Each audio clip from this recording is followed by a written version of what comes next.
futebol. Voltamos a apresentar Giro Transamérica. No Recife, 8 da manhã, 27 minutos.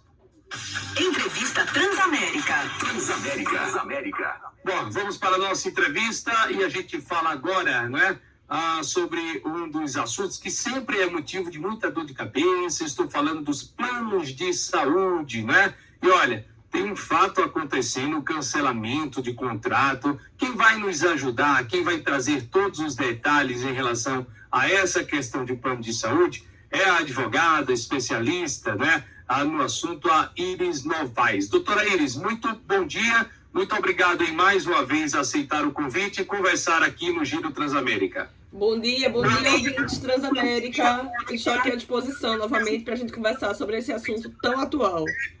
Muito bem. Doutora Iris, o que está acontecendo em relação a cancelamento, né? Nos atualize com essa situação, sobre essa situação, por favor.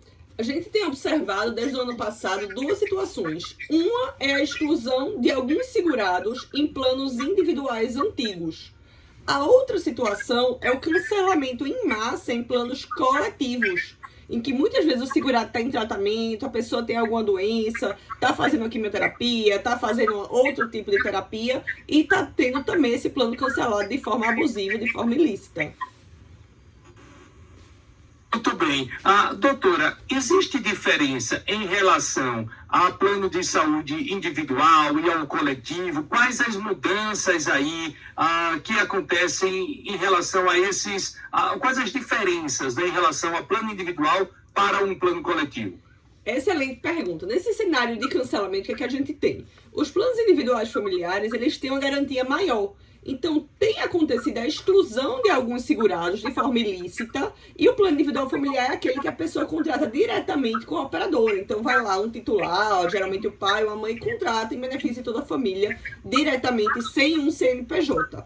Nesse tipo de caso, a garantia de manter o contrato pelo segurado é muito maior. Ele não pode ter essa rescisão se não for por má fé ou falta de pagamento. E tem acontecido bastante numa conduta abusiva como regra geral.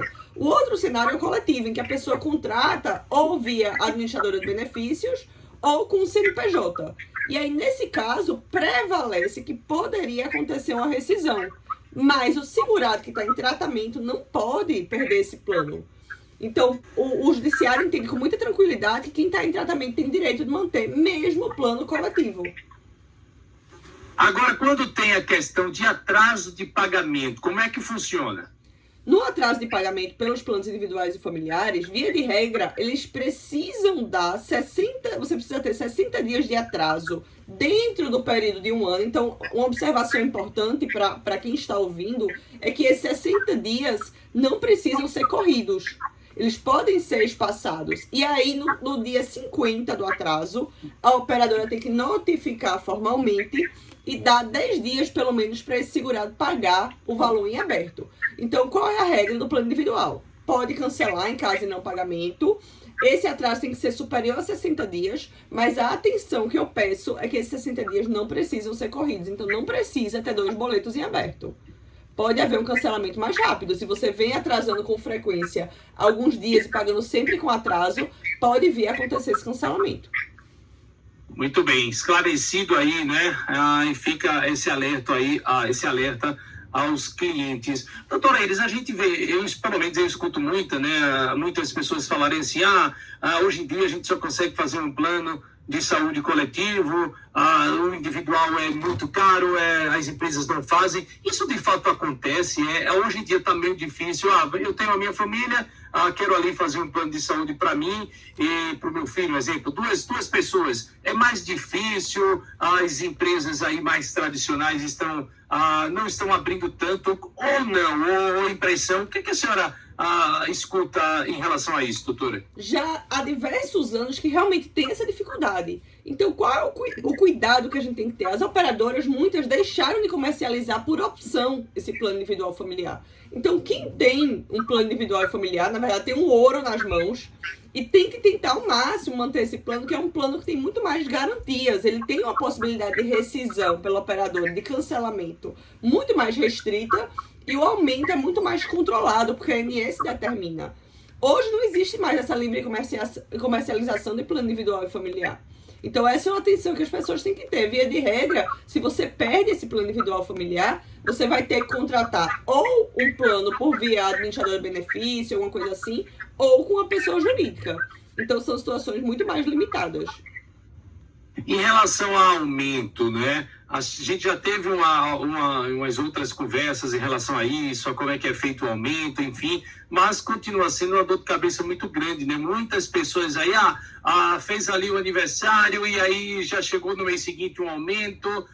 Quem é que regula essa questão, doutora? A senhora já conversou, eu repito, mas queria que a senhora explicasse novamente qual é o órgão que regula esse aumento e se continua sendo uma grande dor de cabeça, também um dos grandes problemas em relação ao plano de saúde, essa questão de aumento, doutora? Perfeito, é uma grande dor de cabeça. O que acontece muitas vezes é que a pessoa, o segurado que contratou aquele plano de saúde, demora muito para procurar uma ajuda especializada. Para planos individuais e familiares, o reajuste anual, ele acontece por meio da ANS. Geralmente é um reajuste que é lícito, ele é devido.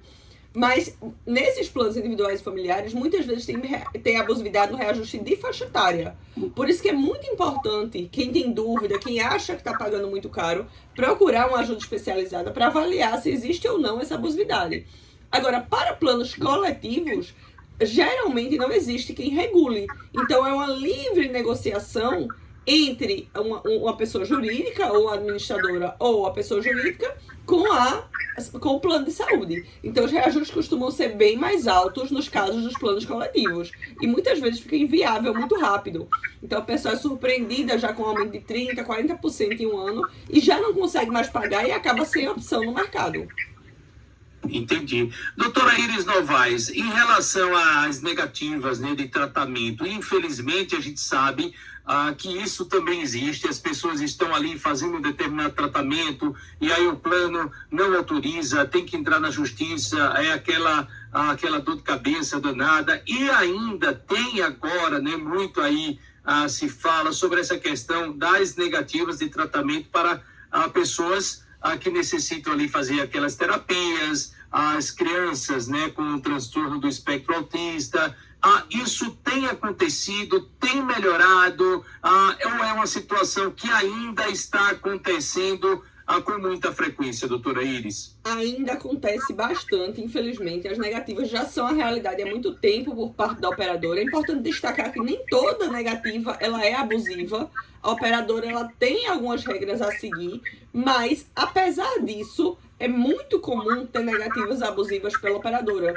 Então, o segurado, quando recebe essa negativa, deve, em primeiro lugar, procurar a própria operadora para esclarecimentos, para tentar resolver administrativamente, ver se ficou na pendência de alguma documentação. Mas, caso não consiga e haja indicação pelo médico assistente, aí sim procurar uma ajuda especializada, fazer uma consultoria com o advogado de confiança.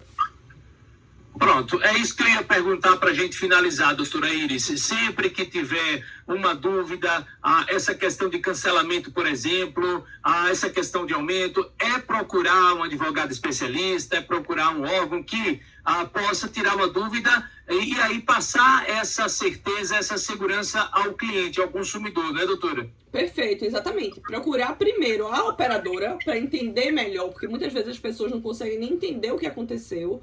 E aí ela precisa se documentar com o que tiver. Então entre em contato administrativamente, abre um protocolo, abre o chat da operadora, se resguarda e aí procura um advogado especializado para saber se existe ou não o que possa ser feito. Porque nem tudo pode ser judicializado ou deve ser judicializado, mas tem muita coisa que só o judiciário realmente vai resolver.